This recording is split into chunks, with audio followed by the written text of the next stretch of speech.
अब वो दिन दूर नहीं कि जब आवाम इन नाअहल हुक्मरानों से अपने अख्तियारात छीन लेंगे। इस बात का ऐलान करता हूँ जो मुतहदा अवामी महाज है इसके 2-3 जो मुतालबात है वो मबनी बरहक है। लाखों आवाम का देरीना मुतालबा जो एक अरसे से चला आ रहा है इसको पूरा करना हुकूमत वक्त की जिम्मेदारी है। कि हॉस्पिटल जहाँ से उठा के वज़ीर-ए-आज़म साहब ने अपने इलाके बिम्बर में शिफ्ट कर दिया है। क्या वो वज़ीर-ए-आज़म सिर्फ बिम्बर का वज़ीर-ए-आज़म है? क्या वो हमारा वज़ीर-ए-आज़म नहीं है? क्या वो रियासत का वज़ीर-ए-आज़म नहीं है? अस्सलाम वालेकुम। माउंटेन मीडिया हाउस के प्लेटफॉर्म से मैं हूं सैयद राब गर्देजी। इस वक्त मैं मौजूद हूं रियासी दारुल हुकूमत मुज़फ़्फ़राबाद के नवाई इलाका ठोठा में, जहां पर मुत्तहिदा अवामी नमाज कोर कमेटी गढ़ी दुपट्टा की जानब से एहतजाज की कॉल दी गई है और जो रोड है मुकम्मल पहिया जाम है और शटर डाउन हड़ताल की गई है। और यहाँ पर एहतजाज में मुज़ाहिरीन की भी काफ़ी कसीर तादाद में शिरकत है।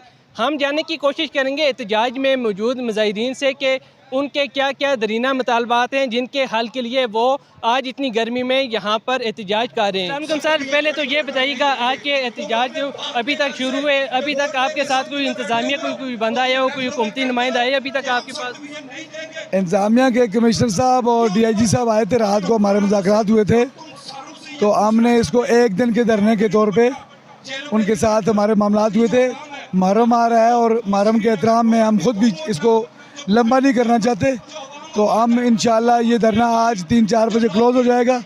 और अगर मुतालबात हमारे पूरे न हुए मुहर्रम के अय्याम के अंदर, तो फिर मुहर्रम के बाद जो है हम फिर जो है मुस्तकिल धरने की तरफ जाएंगे इंशाल्लाह। हम बिल्कुल ना थके हैं ना मायूस हैं, ये जद्दोजहद है, ये जारी रहेगी।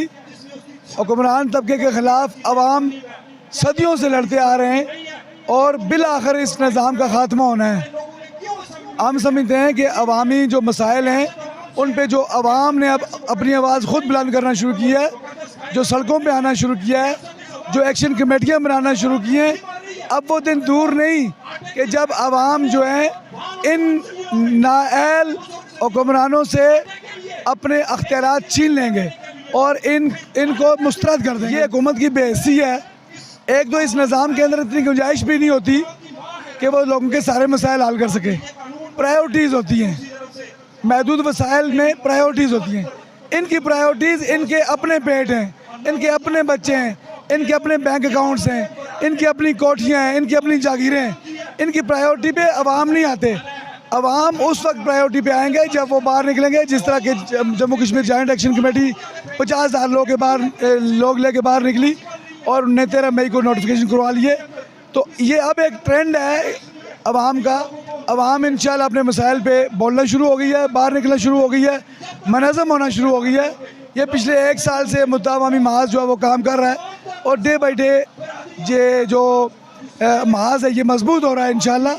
इंशाल्लाह मुझे यकीन है कि हम ज़रूर कामयाब होंगे। ये जिस मुकाम पर ठोठा के मुकाम पर हम एहतजाज कर रहे हैं, यहाँ पर पार सामने एक हॉस्पिटल की जो मंजूरी हमारे मिनिस्टर साहब ने उन्होंने कहा कि हमने मंजूर कर लिया हॉस्पिटल को, लेकिन जब लास्ट हमें पता चला कि हॉस्पिटल जहाँ से उठा के वज़ीर-ए-आज़म साहब ने अपने इलाके बिम्बर में शिफ्ट कर दिया है, तो क्या वो वज़ीर-ए-आज़म साहब, हम ये सवाल करना चाहते हैं आज इस एहतजाज से, आज इस प्लेटफॉर्म से, हम ये हुकूमती नुमाइंदे से, क्या वो वज़ीर-ए-आज़म सिर्फ बिम्बर का वज़ीर-ए-आज़म है? क्या वो हमारा वज़ीर-ए-आज़म नहीं है? क्या वो रियासत का वज़ीर-ए-आज़म नहीं है? जहाँ से उठा के उन्हें वहाँ पर शिफ्ट किया। उसके बाद जो है वो वाटर सप्लाई स्कीम है, महाजरीन के मसाइल हैं, यहाँ पे ठोठा में जो सेटेलाइट टावर है यहाँ के मसाइल हैं। ये छोटे छोटे मसाइल जो साहब इकट्ठे हुए हैं, इनको हम तकरीबन 1 साल से पुरअमन तरीके से हमने by return, by social media, protest, हर तरीके से हुकूमती नुमाइंदों के सामने, इंतज़ामिया के सामने रखे कि हमारे ये मुतालबात माने। हर मरतबा हमें ये कहा जाता आज नहीं, कल नहीं, परसों नहीं, करते करते करते आज हम मजबूर होकर रोडों पर आए हैं। आज हम मजबूर होकर इस स्टेप पर आए हैं कि हमने रोड बंद करके यहाँ पे धरना दिया हुआ है। और अमीर जमात इस्लामी ज़ात जम्मू कश्मीर और गिलगित बल्तिस्तान इस बात का ऐलान करता हूँ कि गढ़ी दुपट्टा जो मुतहदा अवामी महाज है इसके 2-3 जो मुतालबात है वो मबनी बरहक है। गढ़ी दुपट्टा जो जेलम वैली का दिल है, इसको सब डिवीज़न का दर्जा देना, इस पर कोई हुकूमत का ज़्यादा ख़र्चा नहीं आता। लाखों आवाम का देरीना मुतालबा जो एक अरसे से चला आ रहा है, इसको पूरा करना हुकूमत वक्त की ज़िम्मेदारी है और हम अपना भरपूर इंशाअल्लाह इस पर असर डालेंगे, भरपूर अपनी कुव्वत के साथ इस बात का इजहार करेंगे, इस बात की वकालत करेंगे कि गड़ी दुबट्टे को सब डिवीज़न का दर्जा दिया जाए। बुनियादी तौर पे गड़ी दुबट्टा जो हमारा इलाका है, गड़ी दुबट्टा के साथ तकरीबन कोई 90 के लगभग जो गाँव हैं इसके साथ मुंसलिक हैं और 3.25 लाख आबादी बनती है और 4 हलकों का संगम है।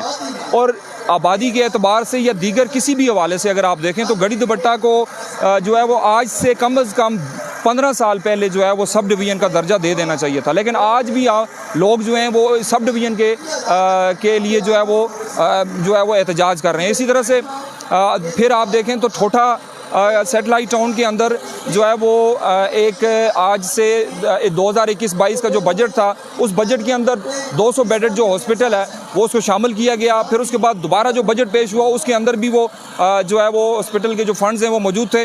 लेकिन जब अनवार सरकार आज़ाद कश्मीर के अंदर ये हुकूमत बनी, अनवार अलग जिसके प्राइम मिनिस्टर हैं, तो उसके बाद जो बजट पेश हुआ उन्होंने यहाँ से जो फंड्स हैं वो ओवरऑल पूरे एक नोटिफिकेशन हुआ जिसके तहत जो है वो सारे के सारे फंड्स यहाँ से शिफ्ट करके भिम्बर जो 450 बेडेड हॉस्पिटल है वहाँ पर शिफ्ट कर दिए हैं।